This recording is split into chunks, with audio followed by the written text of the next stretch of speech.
क्या आप रीट भर्ती परीक्षा की तैयारी को लेकर चिंतित हैं और इसी परीक्षा में शिक्षक बनना चाहते हैं? इसीलिए DR ब्रदर क्लासेज आपके लिए लेकर आया है रीट 2020 स्पेशल कोर्स निःशुल्क। To join this course please subscribe our YouTube channel and press the bell icon. Thank you. नमस्कार साथियों, मैं राकेश कुमार आपके अपने YouTube channel DR brother classes में आप सभी का स्वागत करता हूं। साथियों, आज मैं आपके लिए लेकर आया हूं बाल विकास एवं शिक्षा शास्त्र की एक बहुत ही महत्वपूर्ण कक्षा, जिसमें हम जानेंगे अभिप्रेरकों के बारे में। अभिप्रेरक क्या होते हैं, अभिप्रेरकों की क्या विशेषताएं होती है, अभिप्रेरक कितने प्रकार के होते हैं, इन सभी के बारे में हम चर्चा करेंगे इस वीडियो के माध्यम से। तो आप सभी साथी हमारे इस वीडियो को अंत तक देखें। जरूर यहाँ से पढ़ लेने के बाद आपको कहीं अन्य से पढ़ने की जरूरत नहीं पड़ेगी। साथियों, शुरुआत करते हैं हम अभिप्रेरक। आपको दिखाई दे रहा होगा बोर्ड पर अभिप्रेरक या प्रेरक, जिसको हम अंग्रेजी में मोटिव कहते हैं, मोटिव्स कहते हैं। साथियों, क्या होते हैं अभिप्रेरक? एक प्रकार से हम कहें कि ऐसी शक्ति या ऐसा तत्व जो व्यक्ति को प्रेरित करता है, वो क्या कहलाता है? हमारा प्रेरक कहलाता है। क्या कहलाता है साथियों? प्रेरक कहलाता है। एक बार मैं परिभाषा लिख दूं साथियों, फिर हम चर्चा करेंगे। ऐसी शक्ति या तत्व जो व्यक्ति को प्रेरित करती है,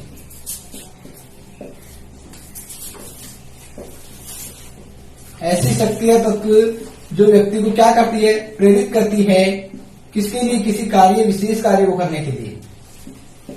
तो वो हमारी जो शक्ति या तत्व होता है वो प्रेरक कहलाता है। या फिर हम इसे इस प्रकार से कहें कि जो प्रेरक होता है, हमने आवश्यकता के पिछली कक्षा में पढ़े थे, 3 स्रोत होते हैं। अभिप्रेरणा के 3 स्रोत बताए थे, आवश्यकता, चालक और प्रोत्साहन। इन तीनों को जब सम्मिलित रूप कर लिया जाए, इन तीनों को मिला लिया जाए, तो वो हमारा क्या होता है? अभिप्रेरक होता है साथियों। अर्थात हम कहें आवश्यकता,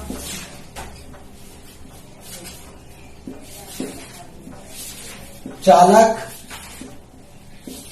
और प्रोत्साहन, जब इन तीनों का सम्मिलित रूप मिला लिया जाए, जब इन तीनों तत्वों को मिला दिया जाए, तो वो हमारा क्या कहलाता है? अभिप्रेरक कहलाता है साथियों। और जो अभिप्रेरक में अर्थात 3 तत्वों का योग होता है, आपसे पूछा जा सकता है प्रेरक कितने तत्वों के योग से मिलकर बना हुआ है? तो आप सभी साथी ध्यान रखें, 3 तत्वों का योग है। 3 तत्वों का योग। आप सभी साथी याद रख सकते हैं, आवश्यकता को हम अंग्रेजी में नीड कहते हैं, अर्थात एन। चालक को हम अंग्रेजी में ड्राइव कहते हैं, डी। और प्रोत्साहन को हम कहते हैं आई, इंसेंटिव। तो आप सभी साथी याद रख सकते हैं NDI, अर्थात नदी। नदी के नाम से भी प्रेरकों के 3 तत्वों को याद रख सकते हैं, नीड, ड्राइव और इंसेंटिव। साथियों, हम इनके बारे में पिछली कक्षा में विस्तृत रूप से चर्चा कर चुके हैं कि आवश्यकता क्या होती है, चालक क्या होती है और प्रोत्साहन क्या होता है। साथियों, जो अभिप्रेरक होते हैं वो इन तीनों तत्वों का योग होता है। और इन अभिप्रेरकों की विशेषताओं के बारे में हम जान लेते हैं कि अभिप्रेरकों की जो विशेषताएं हैं, इनकी क्या विशेषताएं हैं साथियों।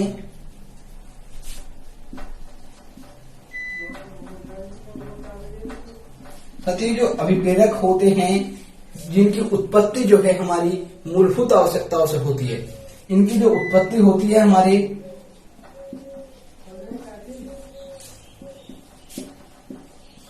मूलभूत आवश्यकताओं से होती है।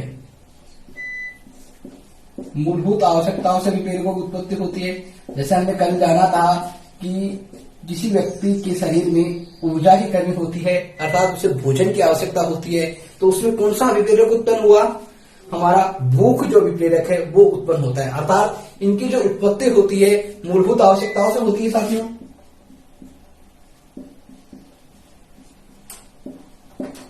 मूलभूत आवश्यकताओं से इनकी उत्पत्ति होती है। और ये जो होते हैं एक प्रकार से व्यक्ति की शारीरिक या मनोवैज्ञानिक दशाएं होती है। क्या होती है? व्यक्ति की शारीरिक या मनोवैज्ञानिक दशाएं होती है साथियों। अभिप्रेरक जो होते हैं व्यक्ति की शारीरिक या मनोवैज्ञानिक दशा से संबंधित है। ये मनोवैज्ञानिक दशा को प्रभावित करते हैं। इनको व्यक्ति में बेचैनी सी महसूस होती है उस तत्व की जिसकी कमी होती है या जिसकी अत्यधिक होती है, उसको पूर्ति करने, उसको निष्कासन करने के लिए मनोवैज्ञानिक दशा। साथियों, जो होते हैं अभिप्रेरक, एक प्रकार से व्यक्ति को निश्चित व्यवहार करने के लिए प्रेरित करते हैं, किसी कार्य विशेष को करने के लिए प्रेरित करते हैं। जैसे अभी हम जानेंगे उदाहरण के माध्यम से,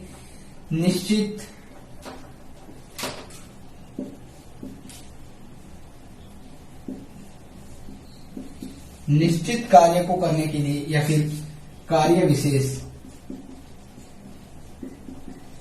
को करने के लिए प्रेरित करते हैं। जैसे मान लो आपको भूख लगी, आपके अंदर भोजन की आवश्यकता हुई, प्रेरित करते हैं। जैसे मान लो आपके अंदर भोजन की आवश्यकता हुई, तो आपके अंदर कौन सा भी प्रेरक उत्पन्न हुआ, भूख भी प्रेरक उत्पन्न हुआ। तो आपको जब भूख लगेगी तो आप भोजन को ही प्राप्त करने के लिए भोजन को ढूंढने का प्रयास करेंगे, न कि पानी को। आपको भूख लग रही है और आप पानी ढूंढोगे क्या? नहीं ढूंढोगे साथियों। अर्थात ये एक प्रकार से जो हमारा अभिप्रेरक होते हैं वो निश्चित दिशा में व्यक्ति को कार्य करवाते हैं, व्यक्ति निश्चित दिशा में कार्य करते हैं। और जो हमारा अगली जो विशेषता है, ये जो अभिप्रेरक होते हैं व्यक्ति में जन्मजात भी होते हैं और अर्जित भी होते हैं।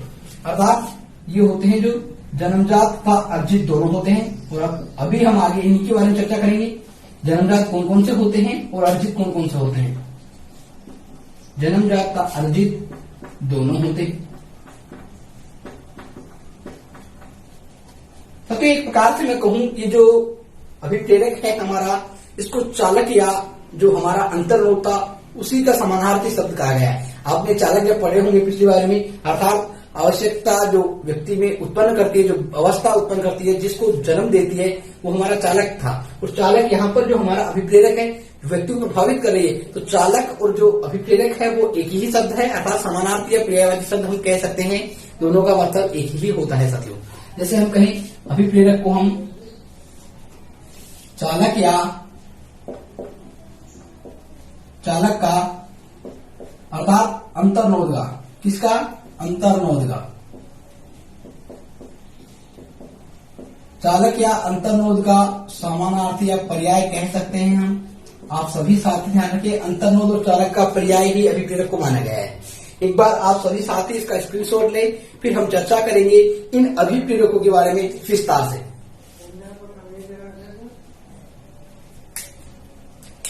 आप सभी साथी हमारे साथ जुड़े रहिए, जरूर आपको यहाँ पर कुछ नया सीखने को मिलेगा साथियों। तो कुछ अच्छे से आप अपनी तैयारी कर पाओगे यहाँ रहकर। आप सभी साथी जरूर हमारी जो भी नए साथी हैं 2-5 कक्षाएं निरंतर रूप से लें, जिससे आपको लगेगा कि यहाँ पर कैसा पढ़ाया जाता है और आप हमारी कक्षा के साथ जुड़ सकते हैं। साथियों, जो अभिप्रेरक होते हैं वो मुख्य रूप से 2 प्रकार के होते हैं। आप सभी ने जाना होगा अभिप्रेरक के प्रकार, हम कहें जिसे अंग्रेजी में टाइप्स ऑफ मोटिव जो होते हैं, टाइप्स ऑफ जो मोटिव होते हैं वो मुख्यतः 2 प्रकार के होते हैं। आप सभी साथियों ने पढ़े होंगे कि जो प्रेरक होते हैं वो हमारे मुख्य रूप से 2 प्रकार के होते हैं। पहला जो अभिप्रेरक होता है वो होता है हमारा प्राथमिक अभिप्रेरक, जिसे हम क्या कहते हैं? प्राथमिक अभिप्रेरक कहते हैं मुख्य रूप से। प्राथमिक अभिप्रेरक जिसे अंग्रेजी में हम कहते हैं प्राइमरी। क्या कहते हैं साथियों? प्राइमरी कहते हैं।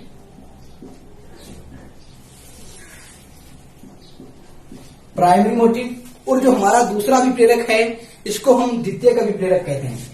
क्या कहते हैं साथियों? द्वितीयक अभिप्रेरक, जिसे अंग्रेजी में सेकेंडरी कहते हैं। क्या कहते हैं साथियों अंग्रेजी में? सेकेंडरी अभिप्रेरक कहते हैं। साथियों, जो प्राथमिक अभिप्रेरक होते हैं वो कैसे होते हैं? साथियों, इन प्राथमिक अभिप्रेरकों को एक प्रकार से हम कहें तो ये बायोलॉजिकली होते हैं, अर्थात जैविक होते हैं। व्यक्ति जो होता है उनके शारीरिक से संबंधित जो आवश्यकताएं होती है, शारीरिक जो शरीर से संबंधित जो प्रेरक होते हैं वो हमारे प्राथमिक अभिप्रेरक कहलाते हैं। इस प्रकार से हम कहें जैविक अभिप्रेरक, अर्थात ये किससे संबंधित होते हैं? बायोलॉजिकली होते हैं।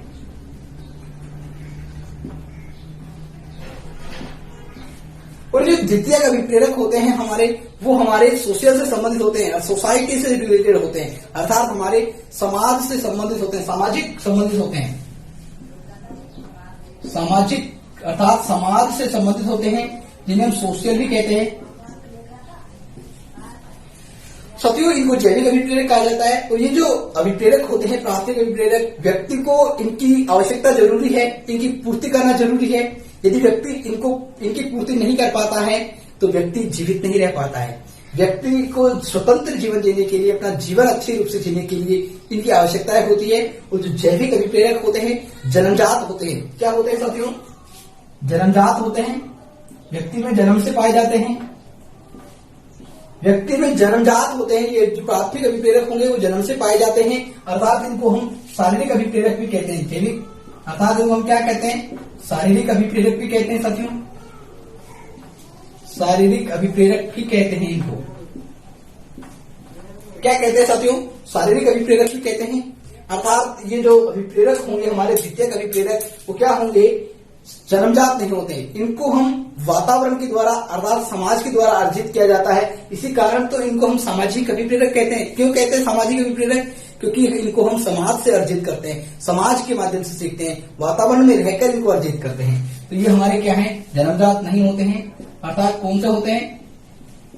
अर्जित प्रेरक होते हैं साथियों। कौन से अभिप्रेरक होते हैं साथियों? अर्जित अभिप्रेरक होते हैं।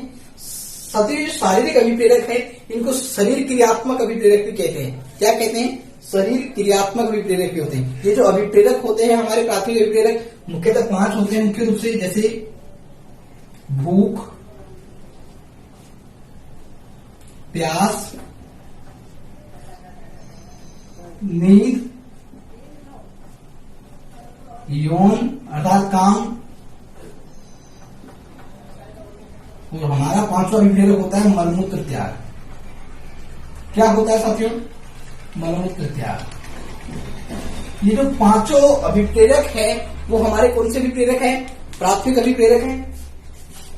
साथियों जब इन 5 अभिप्रेरक हमारे शरीर में क्या करते हैं? एक संतुलन की स्थिति बनाए रखते हैं। ऐसे अभिप्रेरक जो होते हैं हमारे जो शरीर की संतुलित जो अवस्था होती है उसको बनाए रखते हैं, जिसके कारण इसको एक मनोवैज्ञानिकों ने एक नाम दिया जिसे हम समावस्थान कहते हैं। क्या कहते हैं? जो अभिप्रेरक होते हैं हमारे शरीर में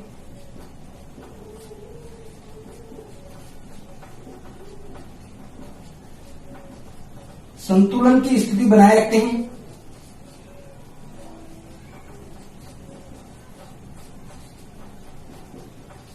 जिसे मनोवैज्ञानिकों ने क्या कहा? जिसे मनोवैज्ञानिकों ने एक नाम दिया, साथियों मैं लिख देता हूं, उधर जगह नहीं बची है। जिसको मनोवैज्ञानिकों ने नाम दिया वो नाम था समस्थिति, या फिर हम कहीं उसे समावस्थान भी कहा गया साथियों,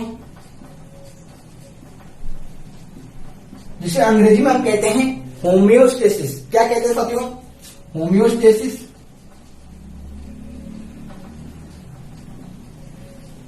होम्योस्टेसिस कहते हैं। अर्थात ऐसे सारे प्रक्रम व्यवहार जो व्यक्ति के शरीर के संतुलन को बनाए रखते हैं वो हमारे क्या वो कहलाते हैं? समावस्थान अर्थात होम्योस्टेसिस कहलाते हैं। साथियों जैसे मैं आपको एक उदाहरण दूं, हमारे शरीर में हमारा जो शरीर है एक प्रकार से एक ऐसी मशीन है। कैसी मशीन है? यदि हम इसको जितना काम में लेते हैं, जितनी ऊर्जा हम खर्च करते हैं उतनी ऊर्जा हमारे शरीर को प्राप्त होती रहती है। या फिर हम कहें हमारे शरीर में जितने पदार्थ हम ग्रहण करते हैं उतने ही किसी न किसी रूप में निष्कासित होते रहते हैं। इस प्रकार से जो हमारा जो स्थिति होती है इनको संतुलन बनाए रखने की वो हमारी समावस्थान या होम्योस्टेसिस कहलाती है। हमारे शरीर में किसी रासायनिक तत्व की कमी होती है या फिर किसी भी चीज की कमी होती है तो हमारा जो मस्तिष्क होता है या जो ग्रंथियां होती है वो हमारे मस्तिष्क को सूचित करती है। जैसे मान लो हमारे शरीर में ब्लड शुगर लेवल होता है वो कम हो जाता है, जो रक्त शर्करा की मात्रा होती है वो कम हो जाती है, तो हमारा मस्तिष्क तुरंत अर्थात ग्रंथियों को आमाशय को ऐसी सूचनाएं पहुंचाता है जिसके माध्यम से हमारी भूख जो अभिप्रेरक होता है उसको जगाया जाता है, अर्थात भोजन की आवश्यकता की पूर्ति की जाती है। जैसे ही व्यक्ति भोजन की प्राप्ति कर लेता है व्यक्ति को एक संतुष्टि मिल जाती है, व्यक्ति की जो संतुलित अवस्था, व्यक्ति संतुलित हो जाता है। अर्थात जैसे मान लो हमारा शरीर है, इसमें पसीना आता है गर्मी में, आप गर्मी में कहीं भी घूमोगे तो आपको पसीना आता है, आपके शरीर में गर्मी में तपन बढ़ गई, शरीर से आप गर्मी से आपका शरीर क्या है तप गया, गर्म हो गया, उसको आप में गर्मी महसूस हुई, लेकिन आपकी गर्मी को संतुलित करने के लिए आपके शरीर में क्या उत्पन्न हुआ? पसीना। और उस पसीने के कारण हमारे शरीर को ठंडक मिलती है। ये क्या है? समावस्थान है, अर्थात होम्योस्टेसिस है। अर्थात ऐसे सारे कार्य प्रक्रम, ऐसे सभी व्यवहार जो हमारे शरीर को संतुलित बनाए रखते हैं, शरीर को संतुलित बनाने में कार्य करते हैं वो समावस्थान या होम्योस्टेसिस कहलाते हैं। और इस शब्द का सर्वप्रथम जो प्रयोग किया था समावस्थान या होम्योस्टेसिस का साथियों डब्ल्यू कैनन के द्वारा किया गया था। आप सभी साथी ध्यान रखें, इस शब्द का जो प्रयोग है डब्ल्यू कैनन के द्वारा किया गया था। आप सभी साथी इस शब्द को ही याद कर लेंगे। साथियों, जो अभिप्रेरक होते हैं व्यक्ति को जीवन जीने के लिए अनिवार्य रूप से आवश्यक होते हैं। 500 अभिप्रेरकों के बारे में अभी हम विस्तृत रूप से चर्चा करेंगे। व्यक्ति को जीवन जीने के लिए आवश्यक होते हैं।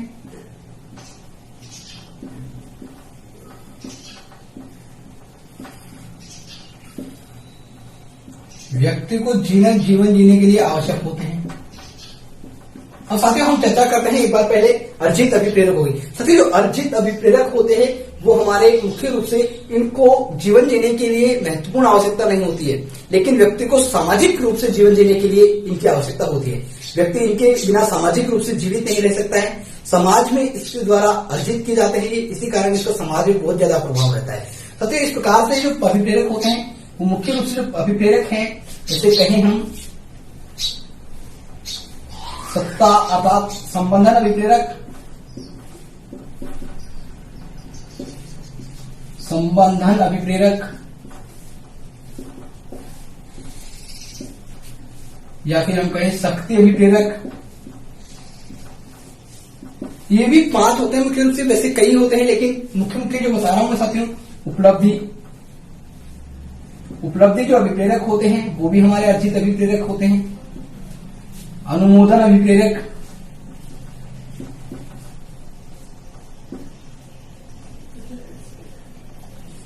और 5वां होता है साथियों आक्रमण अभिप्रेरक, अर्थात आक्रामकता कहें हम इसे। ये जो अभिप्रेरक है हमारे सामाजिक अभिप्रेरकों से संबंधित है, अर्जित अभिप्रेरकों से संबंधित है। और इन्हीं अभिप्रेरकों को कई मनोवैज्ञानिकों ने अपने अपने अनुसार विभाजित किया है, उनके बारे में हम चर्चा करेंगे। एक बार आप इनकी स्क्रीनशॉट लें जिससे हम चर्चा कर सके इनके बारे में विस्तृत रूप से। जैसे साथियों हमारा पहला अभिप्रेरक है भूख। भूख जो होती है व्यक्ति में, जैसे ही भूख का अभिप्रेरक उत्पन्न होता है, भूख का अभिप्रेरक उत्पन्न होते ही व्यक्ति भोजन की आवश्यकता होती है और भोजन की पूर्ति के लिए व्यक्ति कार्य करने लग जाता है। अर्थात हमारे जो अमाशय होता है उसमें जो मांसपेशियां होती है, जो संकुचन होता है तेज गति से, तो हमारे शरीर को भूख लगती है। साथियों, जो भूख के कारण हमारे पेट में जो दर्द होता है उसको भूख दर्द कहा जाता है। अर्थात भूख के लिए स्थानीय उद्दीपन का सिद्धांत भी कहते हैं। आप सभी साथी देख सकते हैं साथियों, इस भूख को हम क्या, एक बार आप स्क्रीनशॉट लें जिससे हम विस्तृत रूप से चर्चा कर सके साथियों, इनको लिख सकेंगे, अच्छे से आपकी समझ में आ सकेंगे। सबसे प्राथमिक अभिप्रेरक और ये अर्जित अभिप्रेरक, इनसे प्रश्न आपसे इस प्रकार से पूछे जाएंगे कि प्राथमिक अभिप्रेरक कौन से हैं, इनमें से प्राथमिक अभिप्रेरक कौन सा नहीं है। तो आप इन सभी नामों को याद करेंगे, प्राथमिक अभिप्रेरक कौन कौन से होते हैं और अर्जित अभिप्रेरक कौन कौन से होते हैं। साथ ही जो प्राथमिक अभिप्रेरक होंगे वो हमारी मूलभूत आवश्यकताओं से संबंधित होंगे। साथियों, हमने चर्चा की भूख, पहला अभिप्रेरक था हमारा भूख।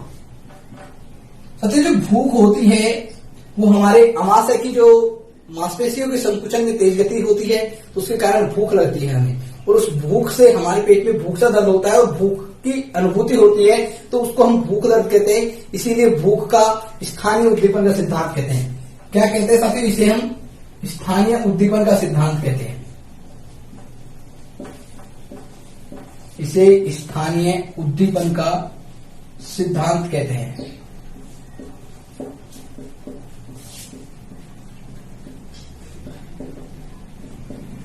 साथियों, हमारा जो भूख होती है, हम भोजन की आवश्यकता के लिए, भोजन को ग्रहण करने के लिए विशेष क्रिया करते हैं, और जैसे ही भोजन की प्राप्ति होती है हमें संतुष्टि मिल जाती है, हमारा जो अभिप्रेरक होता है वो शांत हो जाता है। साथियों, जो भूख अर्थात खाने से संबंधित मुख्य रूप से 2 विकृतियां पाई जाती है। खाने से संबंधित 2 विकृतियां पाई जाती है जिनके बारे में हम चर्चा करेंगे। खाने से संबंधित 2 विकृतियां पाई जाती है।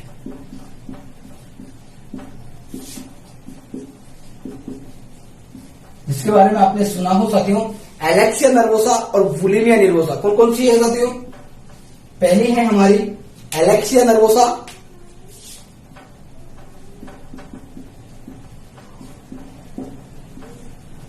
एलेक्सिया नर्वोसा क्या होती है साथियों, के बारे में विस्तृत रूप से जानेंगे। दूसरी है हमारी बुलिमिया नर्वोसा। आपसे पूछ लिया जाए किससे संबंधित है विकृतियां, तो आप सभी साथी जवाब दे सकते हैं। किससे संबंधित है? खाने से संबंधित है। साथियों, जो एलेक्सिया नर्वोसा स्थिति होती है, इसमें व्यक्ति क्या होता है, मोटा होने का डर रहता है व्यक्ति को, और उस मोटे होने का जो असंगत डर बना रहता है कि मैं मोटा हो जाऊंगा, उसके कारण व्यक्ति खाना खाना कम कर देता है। और जैसे ही व्यक्ति खाना खाना कम कर देता है उस मोटे होने के डर से, तो व्यक्ति का जो शारीरिक वजन होता है वो कम हो जाता है। इसी स्थिति को हम क्या कहते हैं? एलेक्सिया नर्वोसा कहते हैं। व्यक्ति में मोटा होने का डर, व्यक्ति में मोटा होने के कारण, मोटा होने के डर के कारण खाना कम कर देना, और उस खाना कम कर देने से क्या होता है, उसका शारीरिक जो वजन होता है वो कम हो जाता है। यही होता है एलेक्सिया नर्वोसा। और साथियों, बुलिमिया जो नर्वोसा होता है, व्यक्ति में बार बार खाने की इच्छा होती है। क्या होती है? बुलिमिया जो नर्वोसा होती है, व्यक्ति में बार बार खाना खाने की इच्छा होती है। व्यक्ति इसमें बार बार खाना खाने की सोचता है, जिसके कारण व्यक्ति का जो वजन होता है बढ़ जाता है। एलेक्सिया नर्वोसा में व्यक्ति का वजन कम होता है और यहां पर व्यक्ति का वजन जो है बढ़ जाता है। साथियों, अगला जो अभिप्रेरक था हमारा प्यास अभिप्रेरक था। क्या था साथियों? प्यास अभिप्रेरक था। तो ये जो प्यास अभिप्रेरक है साथियों, जैसे ही व्यक्ति को प्यास का अनुभव होता है, जैसे व्यक्ति का गला सूख जाता है, व्यक्ति के मुंह के अंदर सूखापन आ जाता है, तो हमारे प्यास अभिप्रेरक का जन्म होता है। और साथियों, जो प्यास का जो अभिप्रेरक है, इसे डबल डिप्लेशन सिद्धांत कहा गया है। कौन सा सिद्धांत कहा गया है? डबल डिप्लेशन सिद्धांत कहा गया है। इसके बारे में चर्चा करेंगे। क्या होता है साथियों डबल डिप्लेशन सिद्धांत? प्यास को डबल डिप्लेशन सिद्धांत कहा गया है। अर्थात प्यास की हम शारीरिक क्रियाओं के आधार पर व्याख्या करें तो इस डबल डिप्लेशन सिद्धांत के माध्यम से की जाती है। और डबल डिप्लेशन जो सिद्धांत होता है साथियों, मुख्य रूप से व्यक्ति की जो प्यास की हम शारीरिक क्रियाओं के रूप में व्याख्या करें तो दो प्रकार से उत्पन्न होती है साथियों। दो प्रकार के कारण उत्पन्न होती है। जैसे पहला कारण है हमारे शरीर में जो कोशिकाएं होती है उसमें पानी की कमी हो जाना। कोशिकाओं में पानी की कमी हो जाना।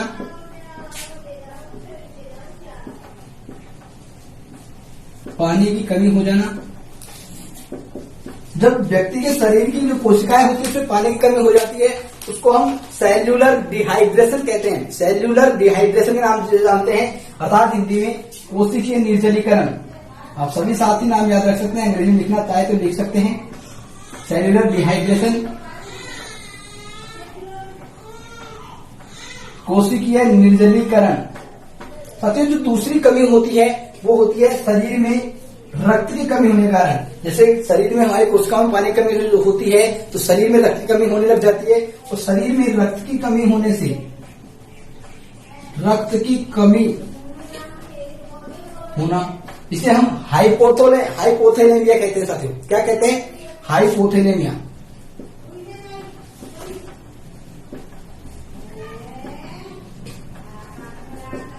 ये हमारे भूख और प्यास अभिप्रेरक है। प्यास अभिप्रेरक को डबल डिप्रेशन सिद्धांत कहा गया है और भूख को स्थानीय उद्दीपन का सिद्धांत कहा गया है। आप एक बार इसमें सोच ले जिससे हम चर्चा कर सके नींद के बारे में। आप सभी साथी सेशन के अंत तक जुड़े रहे साथियों, जरूर आपको कुछ नया सीखने को मिलेगा। अगर आपको हमारी कक्षा अच्छी लग रही है साथियों तो वीडियो को सभी साथी लाइक करना ना भूलें, क्योंकि साथियों आपका एक लाइक है हमें बहुत मोटिवेशन देता है। और अपने सभी जरूरतमंद साथियों तक जरूर शेयर करें साथियों, जिससे वो भी साथी हमारे साथ जुड़कर हमारी इन कक्षाओं का फायदा उठा सके। साथियों, अगला जो अभिप्रेरक है हमारा नींद अभिप्रेरक है। साथियों, जो नींद होती है, नींद के मुख्य रूप से दो प्रकार बताए गए हैं और हमारे जीवन जीने के लिए नींद जो अभिप्रेरक है वो जरूर आवश्यक है। ये भी हमारे प्राथमिक अभिप्रेरक से संबंधित है। साथियों, नींद जो होती है मुख्यतः दो प्रकार की होती है। नींद कितने प्रकार की होती है साथियों? दो प्रकार की होती है। अब नींद दो प्रकार की होती है साथियों, कौन कौन सी होती है? पहली है साथियों REM नींद, अर्थात हम कहीं इसे तीव्र बाद में लिखेंगे साथियों शॉर्ट फॉर्म, जिससे आपको हम पहले हिंदी में नाम लिखते हैं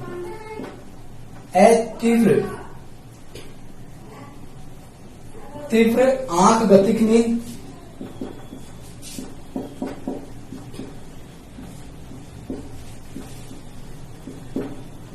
और दूसरी है हमारी तीव्र आंख गतिक नींद।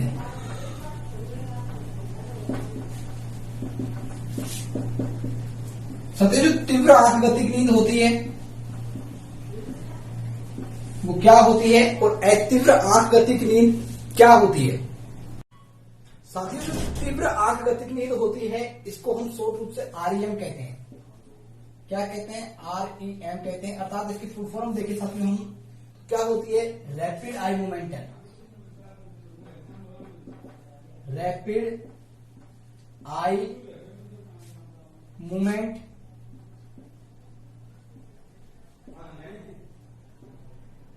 Movement slip.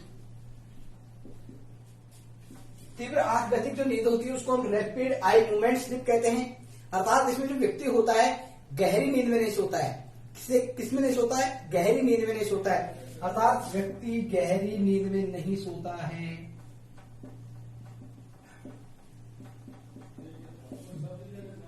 गहरी नींद में नहीं सोता है, इसी नींद को हम स्वप्न नींद कहते हैं। कौन सी नींद कहते हैं साथियों? स्वप्न नींद कहते हैं, क्योंकि साथियों ये जो हमारी तीव्र आंख गतिक नींद है इसी नींद में व्यक्ति स्वप्न देखता है। व्यक्ति जो स्वप्न देखने की जो नींद होती है जिसमें व्यक्ति को स्वप्न आते हैं वो हमारी तीव्र आंख गतिक नींद कहते हैं। इसमें व्यक्ति जो होता है एक प्रकार से गहरी नींद में नहीं सोता है। जैसे हमारा जो कुत्ता होता है, जो कुत्ते की नींद होती है वो इसी प्रकार की होती है। आप उसके पास से गुजर जाओ, कुत्ता सो रहा होगा तो भी उसको वो जाग जाएगा, अर्थात चेत जाएगा साथियों। तो स्वान निद्रा हम कह सकते हैं, स्वान निद्रा होती है वो हमारी इसी से संबंधित है, अर्थात उथली नींद। व्यक्ति गहरी नींद में नहीं सोता है।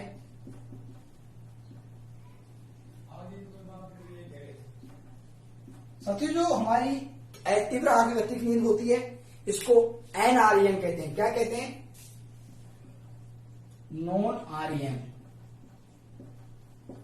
अर्थात non rapid eye movement slip. साथियों जो ये नींद होती है व्यक्ति इसमें गहरी नींद में सोता है। कैसे सोता है साथियों? व्यक्ति क्या करता है? गहरी नींद में सोता है।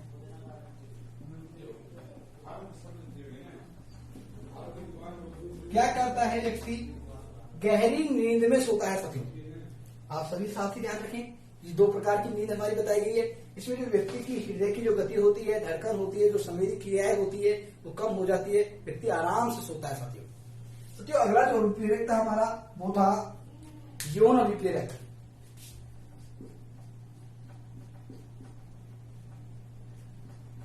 अर्थात काम अभिप्रेरक साथियों। साथियों जो अभिप्रेरक होता है इसको हम जैव या सामाजिक अभिप्रेरक कहते हैं। आप सभी साथी क्या कहते हैं साथी? इसको आप सभी साथी ध्यान रखें, जैव और सामाजिक अभिप्रेरक दोनों ही कहा जाता है। कैसे कहा जाता है साथियों? आपको देखने को मिल सकता है जैव सामाजिक अभिप्रेरक किसे कहा गया है। साथियों जो अभिप्रेरक होता है इसकी पूर्ति होना जो हमारे अन्य अभिप्रेरक है उनकी तुलना में कम होती है साथियों। साथियों जो जैव इसलिए कहा गया है क्योंकि ये जो अभिप्रेरक है हमारा व्यक्ति के शरीर से संबंधित होता है। सामाजिक अभिप्रेरक इसलिए कहा गया है कि इसमें अन्य व्यक्ति भी जुड़ा हुआ होता है, तो ये हमारा अंशतः इसको जैविक भी कहते हैं और आंशिक रूप से इसको सामाजिक अभिप्रेरक भी कहते हैं। तो आपसे पूछा जा सकता है जैव सामाजिक अभिप्रेरक कौन सा है? तो यौन अर्थात जो काम अभिप्रेरक होगा हमारा वो जैव सामाजिक अभिप्रेरक होगा। अगला जो अभिप्रेरक है साथियों मलमूत्र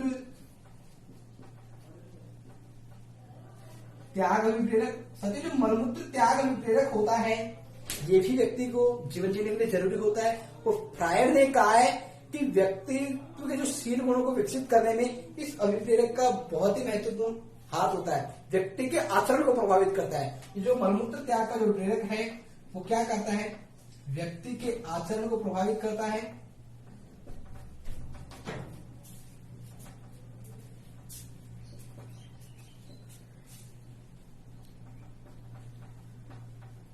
आप सभी साथी एक बार स्क्रीनशॉट लें, फिर हम चर्चा करेंगे अर्जित अभिप्रेरकों के बारे में।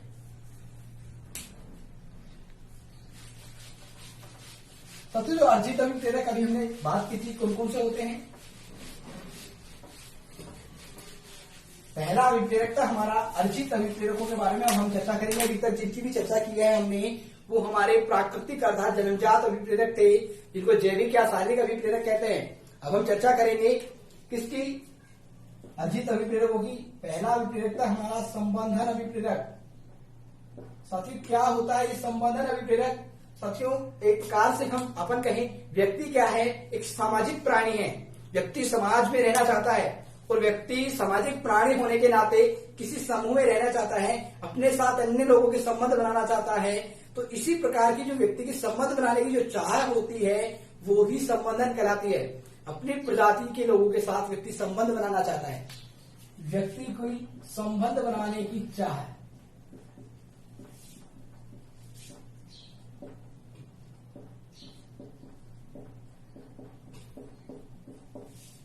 व्यक्ति सामाजिक प्राणी होने के नाते चाहता है कि वो समाज के सभी लोगों से जुड़कर रहे, उनके साथ समूह बनाए। और ये जो भावना होती है, जो अभिप्रेरक होता है, कब उत्पन्न होता है? असहयोग या असुरक्षा जब व्यक्ति के ऊपर आता है असहयोग उत्पन्न होता है, फिर व्यक्ति को लगता है कि मैं असुरक्षित हूं, तब व्यक्ति में संबंधन अभिप्रेरक आता है। अर्थात मूलभूत रूप से व्यक्ति को सामाजिक या मनोवैज्ञानिक रूप से उनके निकट आने की जो चाह होती है, वो हमारा संबंधन अभिप्रेरक होता है। साथियों अगला जो अभिप्रेरक है हमारा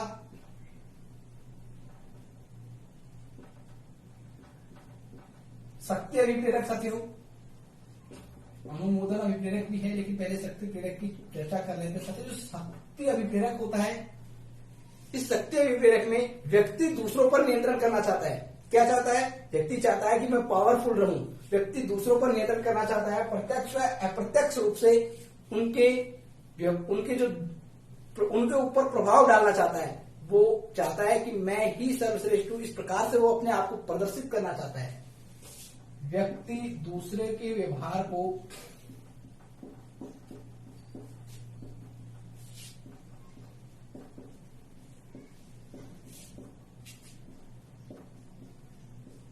नियंत्रण या प्रभावित करना चाहता है।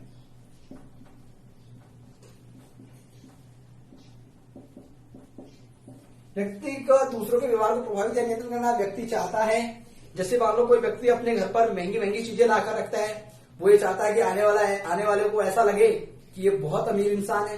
व्यक्ति इस प्रकार की जो अभिप्रेरणा है, व्यक्ति का दिखावा एक प्रकार से, अर्थात कोई नेता बन जाता है कि वो उस पर नियंत्रण रख सके, कई लोगों पर, कई समूह में अपने आप को जो श्रेष्ठ साबित करने की जो वो होती है, वो हमारी शक्ति अभिप्रेरक से संबंधित होती है। इसी को सत्ता अभिप्रेरक भी कहा जाता है।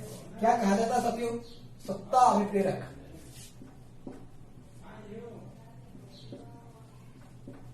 व्यक्ति चाहता है कि सभी उनके नियंत्रण में कार्य करे, तो व्यक्ति किसी ऐसे कार्य में लग जाता है जहां उनके नीचे कई अन्य कर्मचारी काम करे। ये जो होता है हमारा शक्ति अभिप्रेरक होता है। साथियों अगला जो अभिप्रेरक है हमारा उपलब्धि अभिप्रेरक। साथियों उपलब्धि अभिप्रेरक का मतलब होता है किसी व्यक्ति की किसी खास श्रेष्ठता के स्तर को प्राप्त कर लेना, किसी खास श्रेष्ठ स्तर को प्राप्त कर लेना, ये जो होता है हमारा उपलब्धि प्रेरक होता है। व्यक्ति के द्वारा किसी खास अर्थात श्रेष्ठ स्तर को उपलब्ध कराना।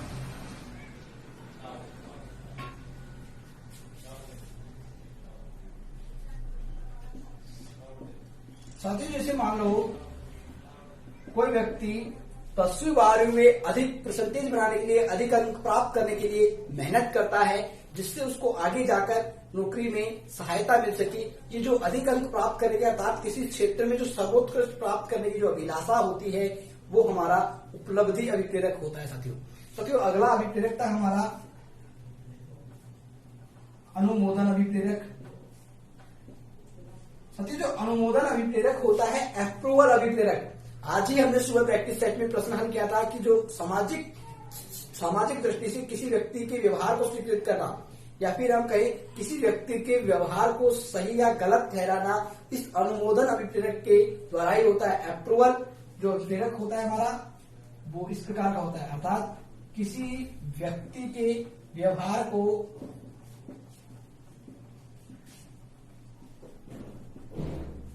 सही या गलत ठहराना।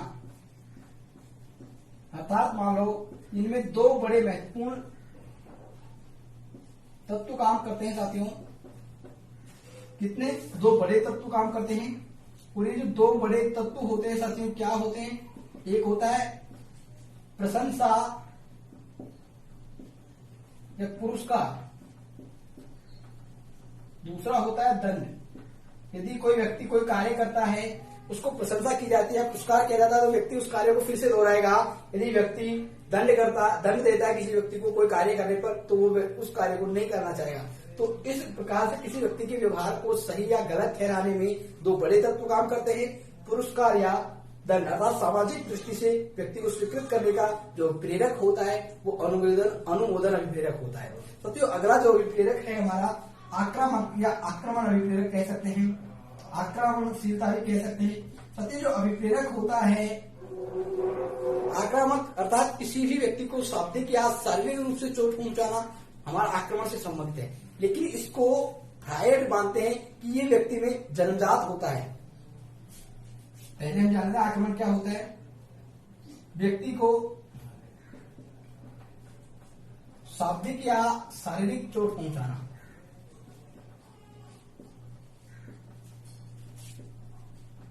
कई मनोवैज्ञानिकों ने इसको क्या माना है?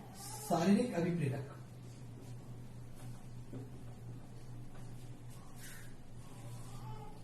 शाब्दिक या शारीरिक दृष्टि से दोष पहुंचाना।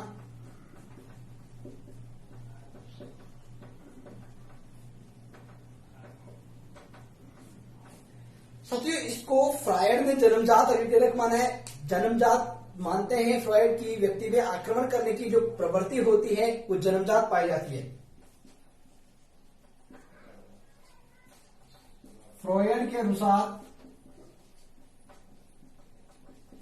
क्या है? ये जन्मजात अभिप्रेरक है।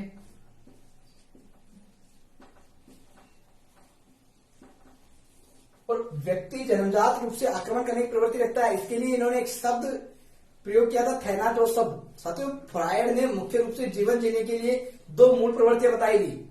एक थी जीवन प्रवृत्ति और दूसरी थी मृत्यु अर्थात मृत्यु प्रवृत्ति, जिसके लिए इन्होंने जन्मजात जो जीवन प्रवृत्ति होती थी वो जन्मजात होती थी, अर्थात व्यक्ति को सकारात्मक रूप से कार्य करने की प्रेरणा देती थी। और जो हमारी मूल मृत्यु प्रवृत्ति होती थी जिसके लिए उन्होंने थैनाटोस शब्द प्रयोग किया था, वो व्यक्ति को विध्वंसक कार्यों के लिए प्रेरित करती थी, अर्थात नकारात्मक कार्यों के लिए प्रेरित करती थी। आप सभी साथी एक बार स्क्रीनशॉट ले इन अभिप्रेरकों के बारे में। अब हम चर्चा करेंगे विभिन्न मनोवैज्ञानिकों के अनुसार कि किन किन मनोवैज्ञानिकों ने किन किन इन अभिप्रेरकों को क्या नाम दिया है।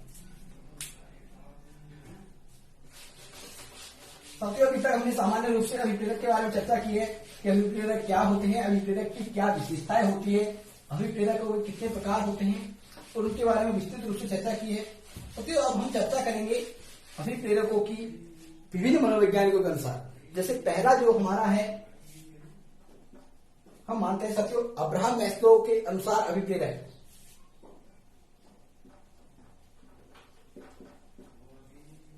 मैस्लो के अनुसार साथियों जो मैस्लो थे, अब्राहम मैस्लो, इन्होंने दो प्रकार के अभिप्रेरक बताए। साथियों जो पहला अभिप्रेरक इन्होंने बताया जन्मजात अभिप्रेरक और दूसरा बताया अर्जित अभिप्रेरक। कौन सा अभिप्रेरक साथियों? जन्मजात अभिप्रेरक और दूसरा बताया इन्होंने अर्जित अभिप्रेरक। अब आप सभी साथी ये पता लगा सकते हैं, अभी हमने चर्चा की है जो प्राथमिक अभिप्रेरक था उसी को इन्होंने नाम दिया जन्मजात अभिप्रेरक, और अर्जित अभिप्रेरक को इन्होंने नाम दिया, क्या दिया साथियों? अर्जित अभिप्रेरक। जो द्वितीय अभिप्रेरक था हमारा उसको नाम दिया अर्जित अभिप्रेरक। तो इसी में वही अभिप्रेरक संबंधित होंगे जैसे भूख, प्यास, नींद, यहाँ पर उपलब्धि, सत्ता, प्रशंसा, पुरस्कार, दंड, ये जो अभिप्रेरक होंगे हमारे क्या होंगे? अर्जित अभिप्रेरक होंगे। इनके बारे में हम जान ही चुके हैं। जो प्राथमिक अभिप्रेरक हैं उनको मैस्लो ने जन्मजात अभिप्रेरक कहा है और द्वितीय अभिप्रेरकों को अर्जित अभिप्रेरक कहा है। साथियों अगले जो अभिप्रेरकों के प्रकार बताने वाले जो मनोवैज्ञानिक थे होते थॉमसन महोदय। थॉमसन के अनुसार हम जानते हैं साथियों थॉमसन ने भी दो प्रकार के अभिप्रेरक बताए। पहला इन्होंने बताया अभिप्रेरक वही है साथियों, इन्होंने नाम दिया है इन अभिप्रेरकों को। साथियों थॉमसन ने कहा स्वाभाविक अभिप्रेरक। क्या कहा साथियों? स्वाभाविक अभिप्रेरक। जो प्राथमिक अभिप्रेरक थे उनको इन्होंने स्वाभाविक अभिप्रेरक कहा और जो द्वितीय अभिप्रेरक थे उनको इन्होंने कृत्रिम अभिप्रेरक कहा। साथियों स्वाभाविक जो अभिप्रेरक होते हैं व्यक्ति के स्वभाव से उत्पन्न होते हैं। जैसे व्यक्ति खेलता है, व्यक्ति का खेलना, सुख प्राप्त करना,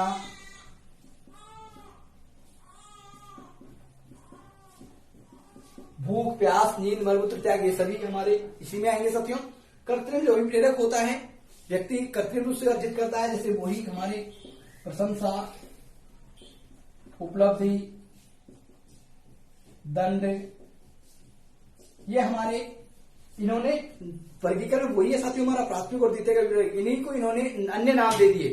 साथियों अगला जो अभिप्रेरकों का जो प्रकार है वो मुख्य रूप से 3 अभिप्रेरक माने साथियों ने। गैरेट महोदय के अनुसार, साथियों गैरेट ने जो प्रेरकों का वर्गीकरण किया है वो मुख्य रूप से 3 प्रेरक बताए हैं। पहला अभिप्रेरक साथियों इन्होंने माना है, पहला जो अभिप्रेरक माना साथियों इन्होंने जैविक अभिप्रेरक माना। क्या माना साथियों? जैविक अभिप्रेरक। और दूसरा माना इन्होंने सामाजिक अभिप्रेरक। और तीसरा जो प्रकार इन्होंने बताया साथियों वो बताया मनोवैज्ञानिक प्रेरक।